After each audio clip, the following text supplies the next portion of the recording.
नमस्कार दोस्तों। आज हम रिवीजन करेंगे वैदिक सभ्यता की प्रमुख विशेषताओं का। तो वैदिक सभ्यता प्राचीन भारत की एक महत्वपूर्ण सभ्यता थी जिसने भारतीय संस्कृति को आकार देने में महत्वपूर्ण भूमिका निभाई थी। तो आइए देखते हैं क्या क्या प्रमुख विशेषताएं थीं। सबसे पहले देखते हैं वेदों का महत्व।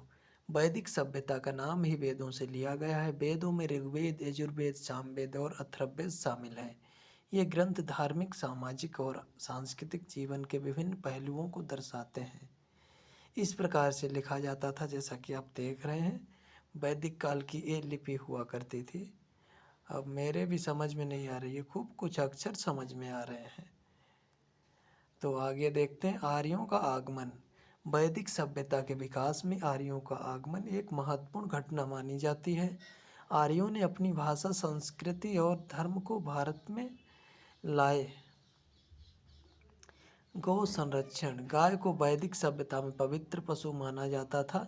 इसे धन का प्रतीक माना जाता था और इसका दूध, दही और घी का उपयोग विभिन्न धार्मिक अनुष्ठानों में किया जाता था। गाय को अघन्या जैसे शब्दों से भी पुकारा गया है कि जो ना मारने योग्य है। गाय वो ऐसा एक पशु है जो मारने योग्य नहीं है।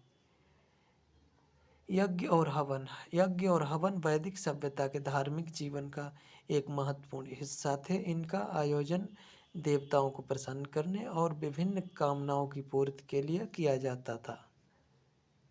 वर्ण व्यवस्था। वैदिक सभ्यता में वर्ण व्यवस्था प्रचलित थी। इसमें ब्राह्मण, क्षत्रिय, वैश्य और शूद्र 4 वर्ण थे। ब्राह्मण सबसे शीर्ष पे होता था और जो शूद्र होता था वो सबसे निम्न में होता था, सबसे नीचे होता था। ब्राह्मण सबसे ऊंचा और शूद्र सबसे नीचा। ग्रामीण जीवन। वैदिक लोग मुख्य रूप से ग्रामीण जीवन जीते थे। कृषि उनकी आजीविका का मुख्य साधन था। दोस्तों, जो वैदिक सभ्यता थी वो ग्रामीण सभ्यता थी और जो सिंधु सभ्यता थी, मोहनजोदड़ो, हड़प्पा की सभ्यता थी, वो नगरीय सभ्यता थी। समाज।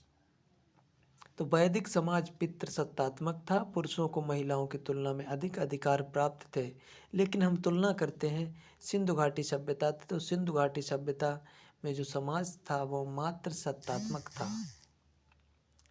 शिक्षा। वैदिक काल में शिक्षा का बहुत ही महत्व था। गुरुकुलों में ऋषि मुनि छात्रों को शिक्षा देते थे। साहित्य और कला। वैदिक काल में साहित्य और कला का विकास हुआ। वेदों के अलावा रामायण और महाभारत जैसे महाकाव्य इसी काल में